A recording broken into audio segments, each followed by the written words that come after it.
नहीं नहीं, Chinese cup नहीं है, ताइवान का है।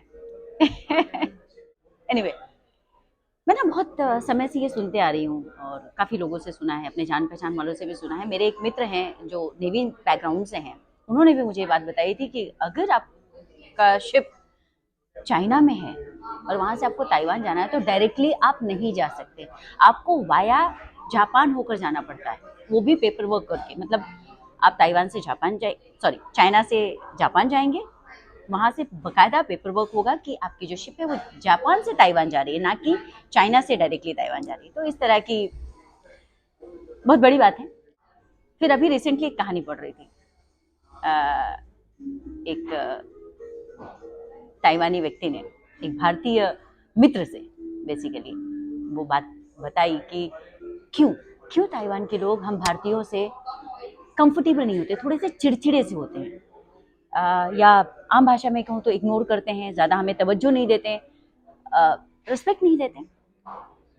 तो उन भाई साहब ने बड़ी डिटेल में बात बताई और सुनने के बाद आ, मैं सोच में पड़ गई। मुझे ऐसा लगा कि काफ़ी हद तक सच है, और अगर ऐसा है तो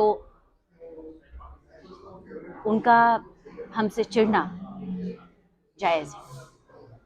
किसी से, किसी का भी हो सकता है। मतलब अगर मैं कहूँ कि मैं अपने परिवार को सपोर्ट नहीं करती, या आप अपने परिवार को सपोर्ट नहीं करते, आप अपने घर वालों को सपोर्ट नहीं करते, आप किसी विरोधी के साथ खड़े हैं, तो आपको कैसा लगेगा।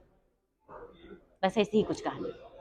ताइवान में करीब 1 वर्ष बिताने पर भी एक भारतीय महानुभव की कई लोगों से दोस्ती हो चुकी थी, परंतु फिर भी उन्हें लगता था कि ताइवान के लोग थोड़ा सा उनसे खफा खफा से हैं, बहुत ज़्यादा उन्हें तवज्जो नहीं देते हैं, या बहुत ज़्यादा उन्हें वो जो प्लेजेंट सी स्माइल होती है वैसी नहीं होती, हाँ प्लास्टिक वाली स्माइल देते हैं।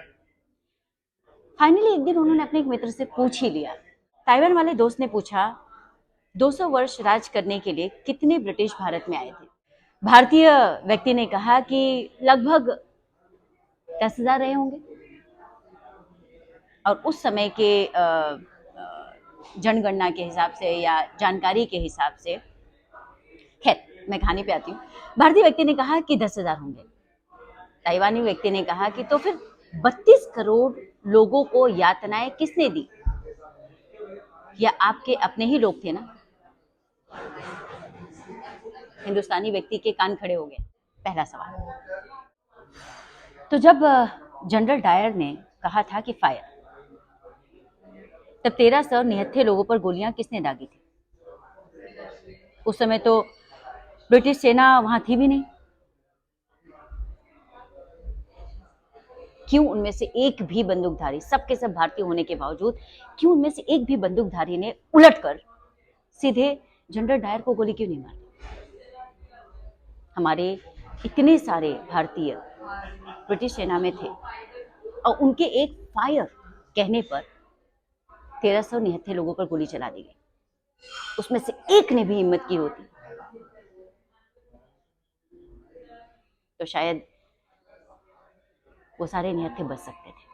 जानते, हमारे इतिहास में चंद्रशेखर आजाद,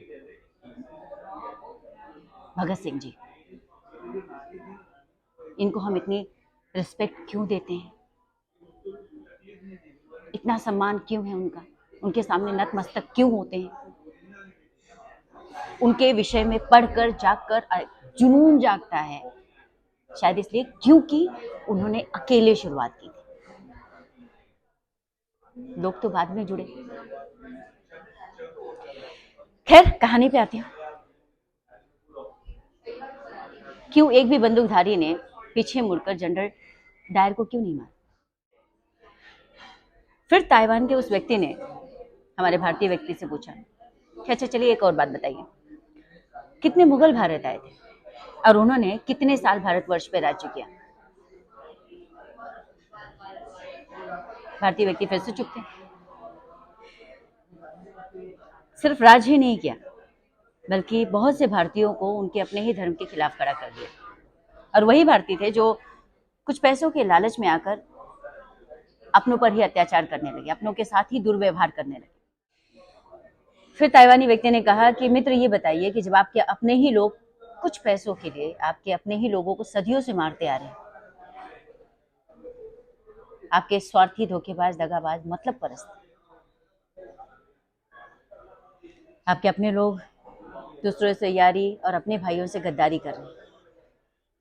इस प्रकार के व्यवहार, इस प्रकार की मानसिकता के लिए हम भारतीय लोगों से सच कहूं तो सॉरी टू से, अगर बहुत साफ भाषा में कहूं तो नफरत करते हैं। इसीलिए हमारी यही कोशिश रहती है कि यथासंभव हम भारतीयों से सरोकार नहीं रखते। उसने ये भी बताया कि जब ब्रिटिश लोग हांगकांग में आए थे तब एक भी व्यक्ति उनकी सेना में भर्ती नहीं हुआ था, क्योंकि उन्हें अपने ही लोगों के विरुद्ध लड़ना गवारा नहीं था। कितनी इंपॉर्टेंट बात है कि जब एक देश ने दूसरे देश पर हमला किया तो अपनी जान बचाने के लिए उस देश के लोग उस सेना में शामिल नहीं हुए। क्यों? क्योंकि उन्हें अपने लोगों से लड़ना या उनके खिलाफ खड़े होना गवारा नहीं था। यहीं पर कुछ भारतीयों का दोगलापन है। अधिकांश भारतीय हर वक्त बिना सोचे समझे पूरी तरह बिकने के लिए तैयार रहते हैं, और आज भी यही हो रहा है भारत में, यही चल रहा है। विरोध हो या कोई मुद्दा, राष्ट्र विरोधी गतिविधियों में और खुद के फायदे वाली गतिविधियों में भारत के लोग आज भी राष्ट्रहित को हमेशा दूसरे स्थान पर रखते हैं। आप लोगों के लिए मैं, मेरा परिवार सबसे पहले होता है। समाज, देश, भाड़ में जाए। बड़ी विचित्र मानसिकता है ना, पर बात तो सोचने वाली है। कब तक हम एक दूसरे के खिलाफ ही लड़ते रहेंगे? जिस दिन हमने ये ठान लिया कि हमें एक दूसरे को सपोर्ट करना है, क्योंकि कि हमारे अपने ही लोग हैं। ऐसे कहते हैं कि हमारा सबसे करीबी जो होता है वो हमारा पड़ोसी होता है। अगर हम अपने पड़ोसी के लिए खड़े होते तो हम अपने लिए खड़े होते। बट अनफॉर्चुनेटली हमारी मानसिकता थोड़ी सी अलग है। हमारे लिए मैं, मेरा परिवार, बाकी समाज, सोसाइटी, दुनिया जाए भाड़ में, वो सब तीसरे स्थान पर आता है। तो सच कहें तो जब हमारी माँ हमें जन्म देने के लिए किसी हॉस्पिटल में एडमिट होती है ना, उसके पहले एक फॉर्म भरा जाता है। उस पर भी सबसे पहला आपका राष्ट्रीयत्व, नेशनैलिटी लिखी जाती है, जहाँ पर हर हिंदुस्तानी, हर भारतीय ये अपनी नेशनैलिटी में भारतीय लिखता है, जाति धर्म बाद में। काश कि हम ये समझ जाएं और अपने लोगों के खिलाफ ना खड़े हों। जिस तरीके से मैं, मेरा परिवार, उसी तरीके से मैं, मेरा राष्ट्र, मेरा देश, मेरे लोग। तो उस मैं की जो पावर है ना, वो वहम से निकलकर गर्व में तब्दील हो जाएगी।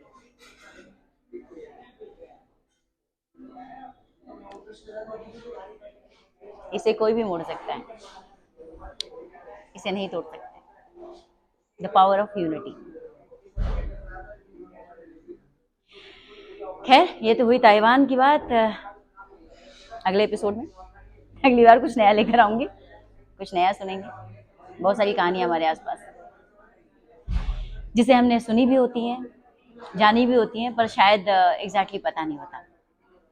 धन्यवाद आप सभी का मेरे चैनल में बने रहने के लिए। मैं गीतांजलि मिश्रा फिलहाल के लिए आपसे लेती हूँ विदा। Thank you.